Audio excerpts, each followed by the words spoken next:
22 al 33. Mateo capítulo 14, versos 22 al 33. Está contenida nuestra reflexión en esta noche.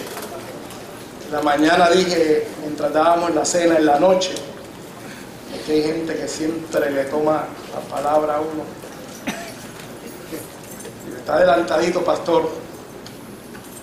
Mateo capítulo 14, verso 22 al verso 33. Y queremos leer esa perícopa, ese pedazo de las Escrituras. La palabra del Señor le hacía la gloria del Dios Padre, Dios Hijo y Dios Espíritu Santo. Amén. Enseguida Jesús hizo que los discípulos subieran a la barca y se le adelantaran al otro lado, mientras él despedía a la multitud.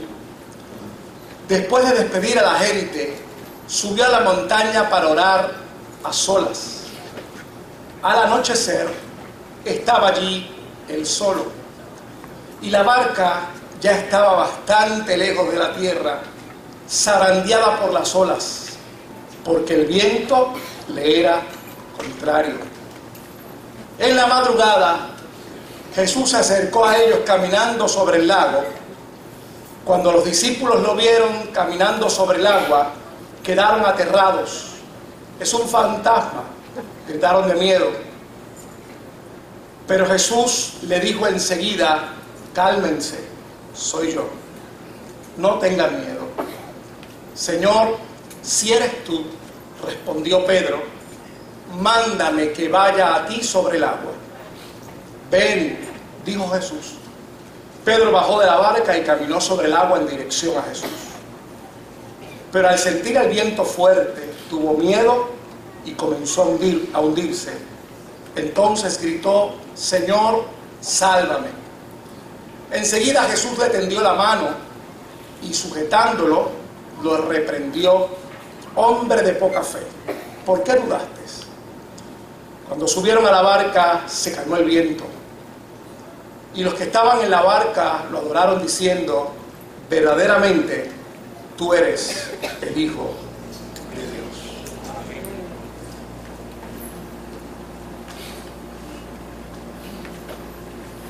La versión Reina Valera dice que obligaba a los discípulos a montarse a la barca. La versión que acabamos de leer, la Nueva Versión Internacional. Así que el pasaje comienza Jesús obligando, me gusta la expresión de Reina Valera 60, a los discípulos a montarse en esta barca. Algunos exégetas dicen que Jesús tenía intenciones ulteriores, quería darles una lección a estos discípulos. Algunos entienden que en los comienzos del ministerio de Jesús lo tenía todo fríamente calculado.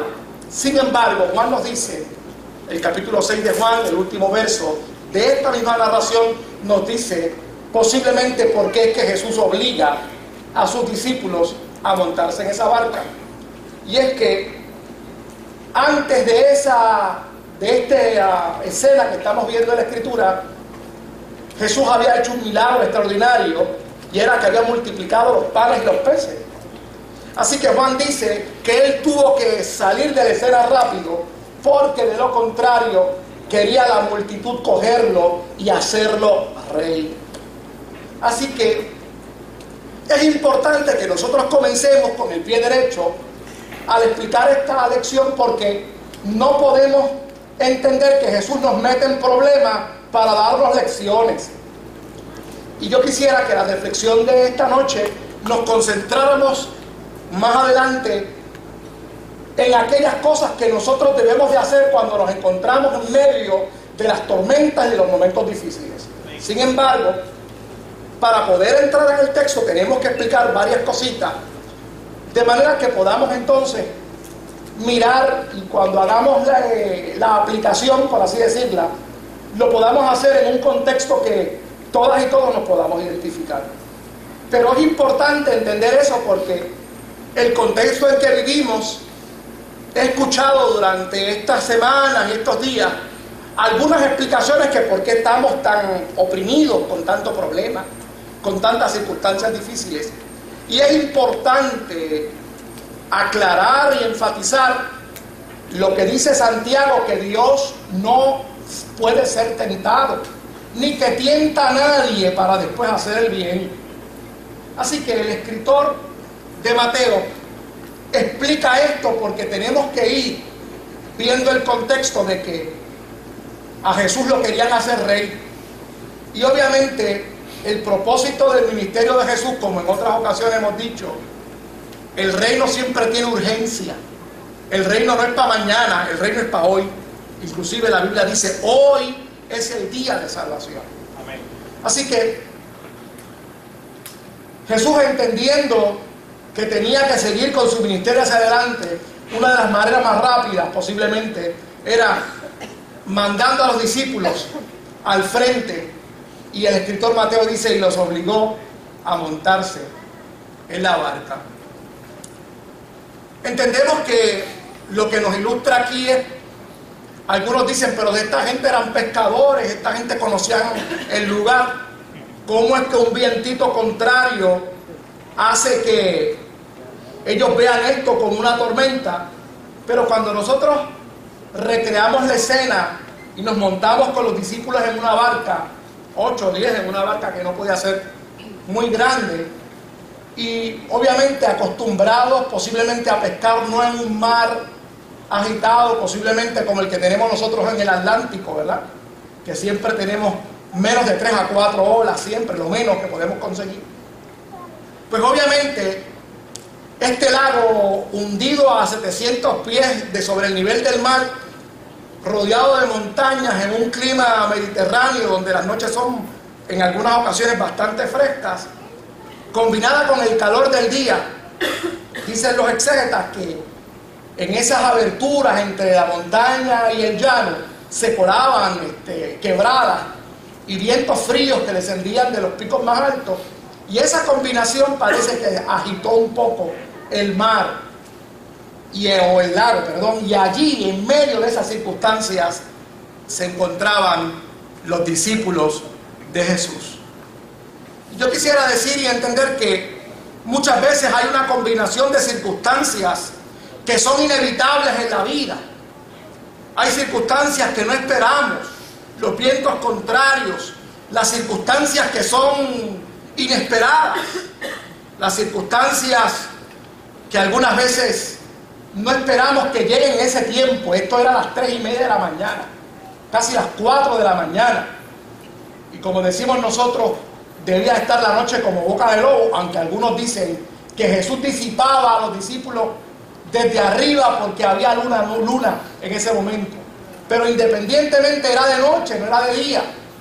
Así que el momento más propicio para un problema, el momento más propicio para una circunstancia difícil es el que menos usted y yo esperamos. Las circunstancias y los problemas inevitables de la vida. Y eso puede ser una respuesta a las circunstancias que estamos viviendo. Esta semana escuchaba a un predicador decir y hacía una buena exégesis, me encantaba lo que estaba diciendo, pero yo decía, Señor, que no le vaya a meter miedo a 2 o 3 que nos están escuchando, porque decía, esto parece como un juicio de Dios, y leía unos versos bíblicos y hacía una comparación extraordinaria. Yo decía, bueno, después que le explique, que diga esa palabra que se parece, pues no hay problema. Pero usted puede imaginarse el sentido de culpa. O sea, hay cosas que uno no puede evitar, circunstancias y problemas que no podemos controlar, y amén de eso también nos echan culpa, que somos nosotros los que nos merecemos lo que tenemos. Pues óigame, la cosa como que se complica. Eso parece que es como a las 3 de la mañana. Pero la realidad es que Jesús había advertido esto: en el mundo tendréis aflicción, pero confiad, yo he vencido al mundo. Así que la combinación de circunstancias, los discípulos posiblemente saliendo a prisa, Jesús posiblemente no pudiendo explicarles bien a ellos, mira, nos tenemos que ir rápido, arranquen ustedes, yo voy a estar un ratito orando, pero nos vemos allá, es que lo que está aquí atrás, ustedes quizás no lo entienden, me quieren hacer rey. Ese tipo de circunstancias que a todas y a todos nos llegan en la vida, que algunas veces no hay tiempo para explicarlas, no hay tiempo para analizarlas y decir, pero ¿de dónde surgió esto? ¿Cómo es que surgió esto? O sencillamente decisiones improntum que tomamos en el camino y no nos damos cuenta que son malas decisiones. Esta mañana hablábamos sobre la psicología de la confianza que expresa los salmos. Y en una de las fases de un autor llamado Franz Paterman, en su libro Psicología de la Confianza, él dice que en la fase 2 de los niños adquirir confianza y que la gente adquiere confianza, uno de los elementos fundamentales de esa fase es nosotros poder quitar todos los elementos que nos pueden asustar, todos los elementos que nos tengan miedo a nosotros, todos los elementos que podamos nosotros quizás ver en el camino, pero en este momento no había esa postura para eliminar del camino aquellos problemas, aquellas crisis, aquellos eventos o esos eventos que pueden venir a la vida de los hombres y las mujeres como tormentas en medio del peregrinar de la vida.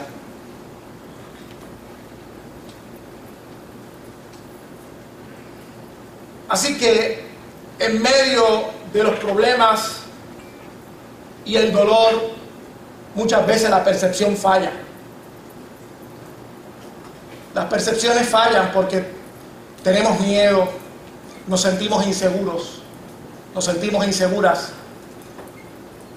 Y la Biblia dice en el verso 26 que este discípulo, que todos entendemos que era como un líder, llamado Pedro,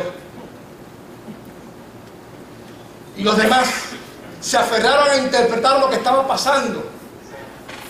Y específicamente dijeron, ahí hay un fantasma. Los problemas de la vida, los dolores, las crisis, traen confusión, traen miedo, traen soledad, traen ideas del mal incorrectas y obviamente traen una percepción de lo que nos puede afectar que no necesariamente aclara la visión y aclara lo que nosotros entendemos que Dios hace y está haciendo con nosotros. Así que en medio de esta situación, los discípulos dicen, cuando Jesús se percata de que los discípulos tienen algún tipo de problema en llegar a la otra orilla y quiere caminar hacia ellos, ellos dicen, ahí viene un fantasma. Ahí viene un fantasma. Y es que muchas veces nosotros escuchamos la palabra de Dios, tenemos algún tipo de experiencia de que Dios ha hablado en otras ocasiones a nuestra vida con relación a problemas similares, pero en ese momento en particular estamos tan confundidos y tan adoloridos que no podemos ver la mano de Dios, no podemos ver la figura de Dios con nosotros y creemos que es un fantasma. Creemos que Dios no se aparece en la realidad de la vida. Lo primero que muchas veces viene a nuestra mente es que nos despreciamos. No somos lo suficientemente dignos para que Dios se aparezca en la escena de mi vida. No somos lo suficientemente espirituales para que Dios pueda darme la dirección para la vida. Eso es lo que pensamos nosotros. Los miedos, los temores, las malas percepciones del amor y de la misericordia de Dios, de la compasión de Dios. Sin embargo, no más lejos de la verdad, Dios está con nosotros. Él está ahí. Él tenía planes, Él deseaba que sus discípulos pasaran a la otra orilla. Él deseaba que sus discípulos estuvieran con Él. Había una misión, había un propósito. Uno de los elementos fundamentales que los cristianos y las cristianas tenemos que entender, que algunos amigos dicen, ¿cómo es que ese libro, Vida con Propósito, ha tenido un éxito? Dicen que es uno de los libros más vendidos, con un tema sencillo. con una explicación sencilla, haciendo entender que los hombres y las mujeres no nacen por accidente, no estamos aquí por accidente, hay un propósito. Así que los discípulos tenían un propósito para Jesús. Sin embargo, el temor, las circunstancias, el problema difícil en ese momento trajo confusión, trajo miedo y trajo soledad. ¿Qué hacemos? ¿Qué hacemos cuando llegan las tormentas de la vida? ¿Qué hacemos cuando no nos hablan cosas positivas? No hay nadie que tome un tiempo para darnos aliento, para motivarnos. ¿Qué hacemos? Sí, bien es cierto que hemos criticado a Pedro, pero óigame, solamente Pedro, Juan y Jacobo eran los que estaban siempre viendo los milagros y las cosas espectaculares del Señor. Porque nos encanta criticar las desvirtudes, si esa palabra existe, de los demás. Óigame, pero a mí me hubiera gustado ser Pedro. Vio a Jesús en el monte de la transfiguración. Pudo ver cómo Jesús levantaba a aquella chica. La resucitó. Tendría sus situaciones difíciles, pero a veces hay que ser como Pedro. A veces hay que ser arriesgado. A veces, ¿usted sabe lo que es caminar por encima del agua? Ah, pero se hundió, pero caminó. Y usted ni yo lo hemos hecho.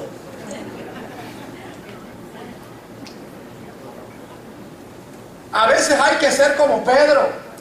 Claro que sí. La Biblia dice que el reino de los cielos se hace fuerza y solamente los valientes la arrebatan. Lo que pasa es que cuando nosotros analizamos los contextos de los demás y nuestros contextos, lo único que vemos son las situaciones difíciles, son los intentos fallidos en nuestra vida, son los fracasos que conocemos de A a la Z, pero nunca podemos discernir el llamado de Dios. Nunca podemos escuchar en nosotros la voz del Maestro diciéndole a Pedro: oye Pedro, deja de pescar, porque de ahora en adelante te haré pescador de hombres. Aleluya. El miércoles tuvimos una experiencia linda con los diáconos. Hicimos un ejercicio al empezar. El ejercicio era que poníamos a uno de los hermanos en el medio y todos los demás teníamos que dar una cualidad de esa persona. O sea, que esa persona iba a recibir 5 o 6 cualidades que ellos notaban positivas de ese hermano. Y luego venía el otro, y luego el otro, y el otro, el otro. Al final, yo le decía a uno de los hermanos: quisiera que poder haber grabado el rostro de ustedes, porque el rostro de ustedes no es el mismo de la persona que llegó a la reunión cuando usted escuchó decir a este hermano que usted es un espiritual, al otro hermano que usted es un hombre de Dios, al otro hermano que usted es agradable, al otro hermano que usted es sensible, al otro hermano que usted está lleno de Dios, al otro hermano que dice en usted se refleja el amor y la misericordia de Dios. Óigame, la persona cambia. Cambia. Y le decía a los diáconos: esto tiene que tener segunda parte, porque me gustaría tratar de poder tabular todas esas características, a ver cuáles fueron las más sobresalientes. Allí tengo los papeles encima del escritorio. Porque en nosotros hay un empeño desmedido.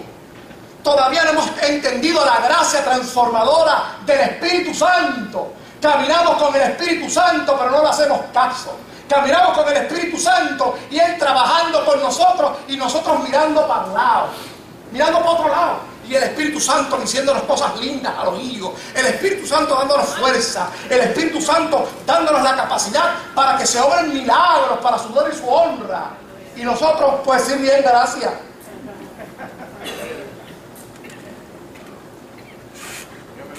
Yo hubiera querido estar ahí en la barca y decirle a Pedro: me voy contigo. Dame la mano y los dos caminamos. Vamos para allá. ¿Qué hacemos en las tormentas? Hay que escuchar la voz de Dios que nos dice: ánimo, ánimo. La Escritura nos habla de una manera espectacular con relación al ánimo. Mateo, en el capítulo 7, verso 24, dice lo siguiente: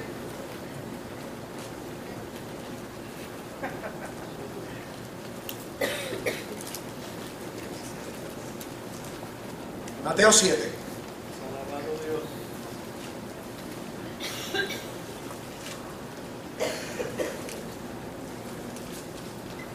Muchas veces nosotros queremos escuchar otra voz, queremos escuchar otra cosa. Y lo que necesitamos es que alguien nos diga, o escuchar la voz de Dios que nos diga, mira, echa para adelante. Muchas veces queremos escuchar que Dios resuelve el problema. Jesús no estaba resolviendo el problema en ese momento de ellos. Le está diciendo ánimo. Tengan valor.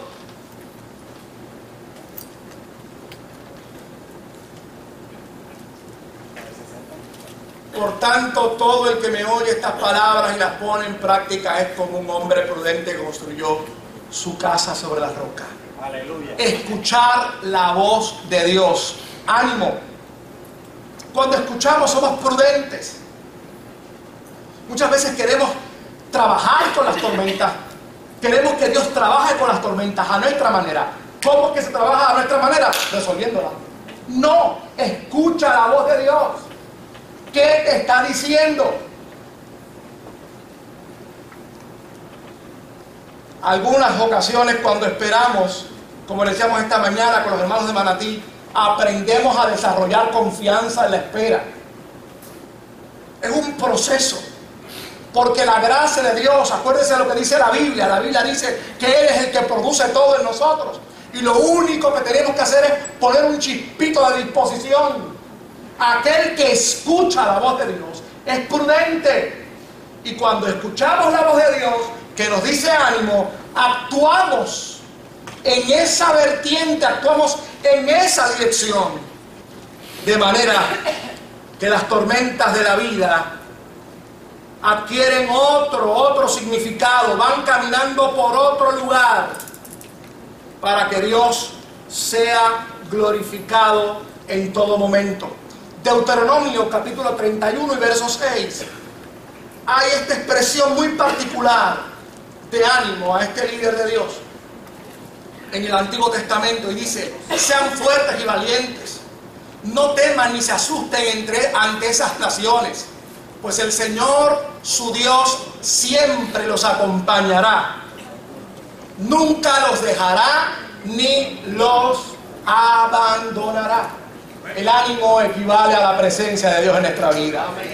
Si escuchas la voz de Dios, puedes entender por encima del problema, por encima del dolor, por encima de la preocupación, que Dios está con nosotros.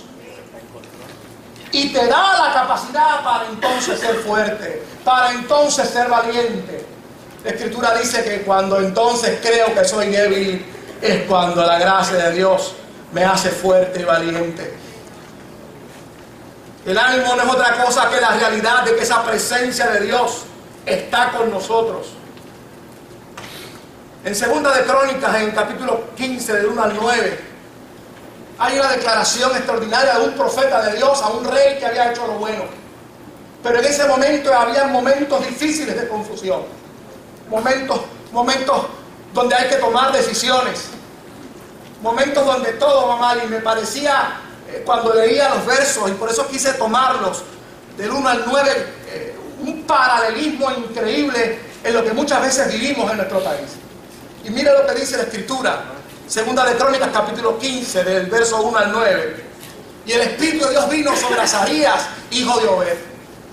Y este salió al encuentro de Asa, y le dijo: Asa y gente de Judá y de Benjamín, escúchenme, el Señor estará con ustedes, siempre y cuando ustedes estén con Él. Si lo buscan, Él dejará que ustedes lo hallen, pero si lo abandonan, Él los abandonará. Por mucho tiempo Israel estuvo sin el Dios verdadero y sin instrucción, pues no había sacerdote que les enseñara. Pero cuando en su tribulación se volvieron al Señor, Dios de Israel, y lo buscaron, Él les permitió que lo hallaran. Aleluya. En aquellos tiempos no había seguridad para ningún viajero, sino que los habitantes de todos los países sufrían grandes calamidades. Las naciones y las ciudades se destrozaban unas a otras porque Dios las castigaba con toda clase de calamidades. Pero ustedes manténganse firmes y no bajen la guardia, porque sus obras serán recompensadas.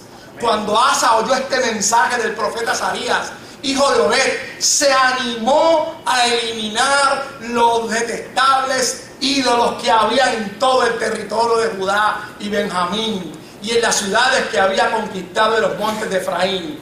Además, restauró el altar del Señor que estaba frente al atrio del templo del Señor. Y después convocó a los habitantes de Judá y de Benjamín, como también a los de Efraín, Manasés y Simeón, que vivían entre ellos. Pues muchos israelitas se habían unido a Asa al ver que el Señor, su Dios, estaba con él. Aleluya. La realidad de Dios con nosotros provoca cosas extraordinarias en nuestra vida. Si has escuchado su palabra, si Dios te ha hablado y quiere que seas prudente al escuchar su palabra, óigame, van a suceder cosas milagrosas y extraordinarias. Las fuerzas de donde no aparecen, el ánimo de donde no aparece, de donde no se ve, vendrá. Y lo extraordinario es que Dios se glorificará extraordinariamente. Este es el momento de que este templo esté lleno. Yo le decía a mi esposa esta tarde, es que algunas veces tenemos que cambiar la tónica del sermón en términos de que hay puntos que son doctrinales, pero hay puntos que son evangelísticos. Pero yo creo que este es el momento de predicar siempre de temas evangelísticos, porque necesitamos que la gente escuche lo que Dios está haciendo en su pueblo. Aleluya. Por eso quería hacer énfasis. ¿Y qué hacemos en las tormentas? ¿Qué hacemos? ¿Qué le vas a decir a tu vecino mañana? ¿Qué hacemos en las tormentas? Invítalo para acá. Invítalo para acá. Que venga a la casa del Señor. Invítalo para el culto de la oración del miércoles. Invítalo para la escuela bíblica. Cuando escuchamos la voz de Jesús diciendo ánimo y no temas, cambia la realidad de nuestra vida. Quizás no esperando que Dios cambie el problema, sino nosotros siendo obedientes a su voz y obedientes a su palabra. ¿Qué hacemos en las tormentas? No mire lo que ocasionan las tormentas, que son los vientos contrarios. No mire los vientos, mira a Jesús. Mira a Jesús en este momento. Decíamos esta mañana que compartíamos que uno de los elementos en esa fase 2 para trabajar con la confianza es eliminar toda esa mirada que muchas veces utilizamos los salmos para trabajar con este elemento de la confianza. ¿Cómo desarrollamos confianza en Dios? Y una de las cosas que trabajamos era, tenemos que eliminar todo aquella regla que no viene y que no está inspirada en el Dios de la vida para nosotros. Es decir, el salmista dice, no estés mirando a los impíos, no estés mirando a aquel que prospera, aquel que hace mentira, aquel que Dios no está en su corazón. No utilices eso como raya de medida para tú decir, estoy prosperando, estoy en paz, porque entonces los vientos que están soplando nos van a llevar también. El salmista dice en el Salmo 34, versos 5 al 10, algo maravilloso. Radiantes están los que a él acuden, jamás su rostro se cubre de vergüenza. El 6. Este pobre clamó y el Señor le oyó y lo libró de todas sus angustias. El ángel del Señor acampa en torno a los que le temen, a su lado está para librarlos. Prueben y vean que el Señor es bueno, dichosos los que en Él se refugian. Teman al Señor ustedes sus santos, pues nada les falta a los que le temen. Los leoncillos se debilitan y tienen hambre, pero a los que buscan al Señor, nada les falta. Aleluya. Ese texto me gusta más, el Salmo de la versión Reina Valera. Tú podrás hacer ese cambio ahí. Se oye más mejor. Porque comienza el verso diciendo: los que miraron a Él fueron alumbrados y sus rostros no fueron avergonzados. Este es el momento de mirar al Señor. Este es el momento de que todo el mundo nos mire mirando para arriba. Porque de arriba es que viene la bendición de los hombres y las mujeres. El apóstol Pablo se pone poético y dice: es que nosotros tenemos que estar mirando donde está Cristo sentado, porque allá estamos nosotros. No estamos acá. Dejad de mirar cosas de la tierra. Saca la mirada, saca la vara para medir tu progreso, para medir tu éxito de lo que el mundo lo hace. Mira a Cristo en este momento. Aleluya. No serás avergonzado. Gloria a Dios. Verás la prosperidad de Dios. Recuerda que Jesús no obligó a los discípulos a entrar a la barca porque quería que ellos tuvieran problemas. Jesús no los obligó.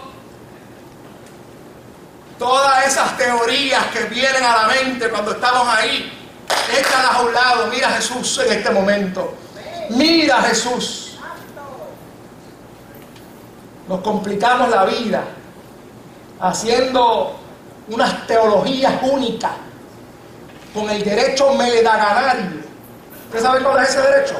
El que me da la gana a mí. Medaganario. Y el Evangelio según San Yo. Y hacemos una mezcolanza con versos bíblicos y cosas ahí extrañas. Y Cristo bendito era ahí solito y nosotros haciendo unas teorías extrañas y los ponemos aquí y los ponemos acá y entonces caminamos 2 pasos y las cosas no se resuelven y Cristo ahí mirándonos. Pues bien, mira, Cristo es sencillo. Venid a mí todos los que estáis trabajados y cansados, que yo haré descansar, porque mi yugo es fácil y ligera mi carga. Aleluya. Aleluya. En medio de las tormentas miramos a Jesús. En medio de las tormentas nos agarramos de Jesús. Pedro miró el viento, posiblemente algunas olas que subieron más de lo común, y tuvo duda, tuvo miedo y comenzó a hundirse. Jesús lo agarra. Chico, ¿qué pasa? ¿Qué pasa? Hay algunas veces expresiones de amigos y amigas que le dicen a uno, para uno entrar en tiempo, 2 palabras nada más, y uno como que, ¿qué es esto? Y yo me imagino esa expresión, obviamente, en el arameo muy particular de Jesús. ¿Por qué duda? ¿Qué pasa? Ahí trabado, se trabó de la mano de Jesús. No sabemos si faltaba mucho y siguieron caminando los dos por el agua. Lo que siempre imaginamos es que como que ya estaban al lado de la barca y ahí mismo Jesús le dio un empujoncito y se entró. Pero no sabemos si él siguió agarrado de la mano de Jesús y siguieron caminando un montón de rato. Porque usted y yo sabemos cuánto Pedro había caminado tampoco por el mar. ¿Ve lo que decimos? Que siempre pensamos mal de la gente. Lo que queremos fue que dio 2 pasos y se hundió. Saber medio se había caminado, qué sé yo, como 400, 500 pies. Y estaba quizás él ya, como Pedro es así medio desesperado, por poco comienza a correr por el agua. Y llegó él donde casi Jesús, y ahí, cuando vio que el viento se soltó y comenzó a hundirse. Y Jesús lo agarró de la mano. Y Pedro, yo no sé si usted le ha dado miedo a alguien. O cuando está, miedo en alguna situación y usted se la agarra de la mano de alguien que le pone blanco la mano. ¿Usted sabe qué ha pasado eso? De tan duro que la aprieta. Pues yo me imagino que Pedro le cogía la mano a Jesús ahí y los dos siguieron caminando por encima del agua. Pero ¿por qué usted no se imagina eso? Cambia el paradigma. Claro que sí. Porque para Dios no hay nada imposible.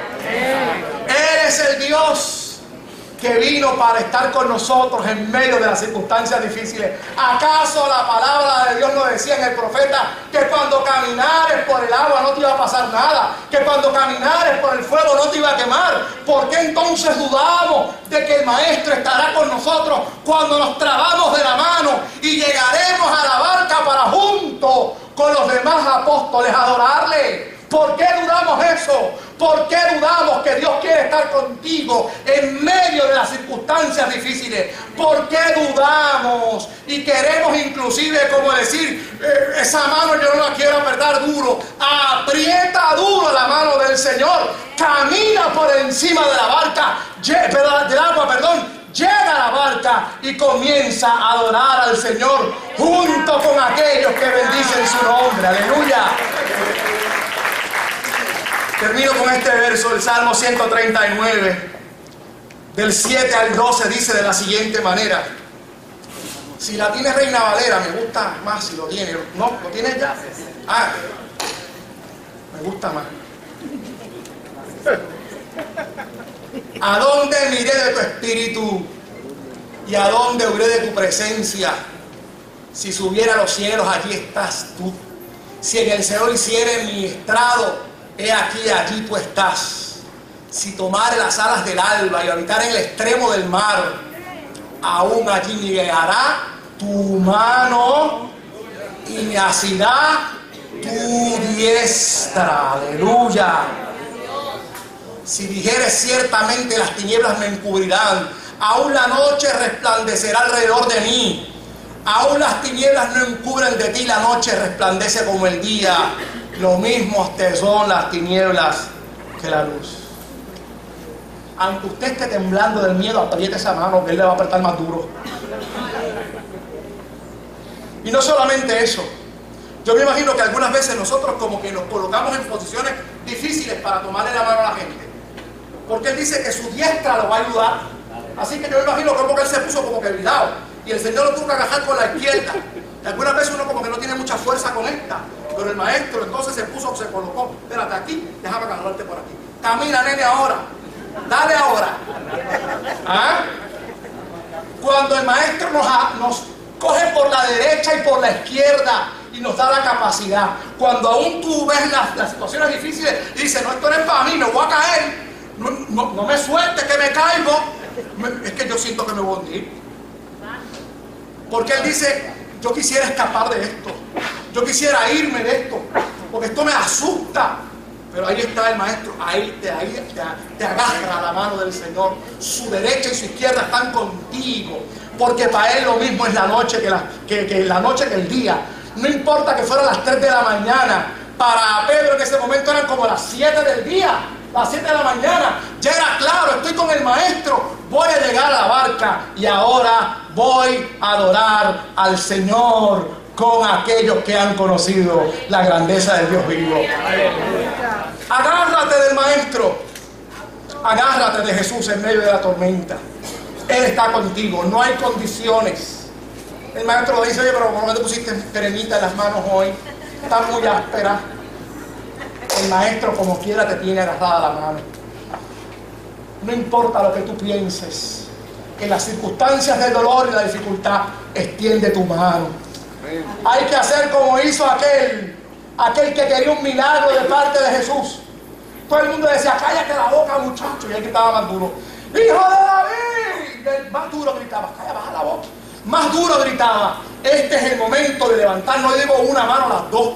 Este es el momento de agarrarse del Señor. Este es el momento de mirar al Señor. Este es el momento de escuchar la voz de Dios. Este es el momento de nosotros confesar que el Señor está con nosotros. Este es el momento de entrar a la barca y decir, verdaderamente el Hijo de Dios anda conmigo aún en las tormentas de la vida.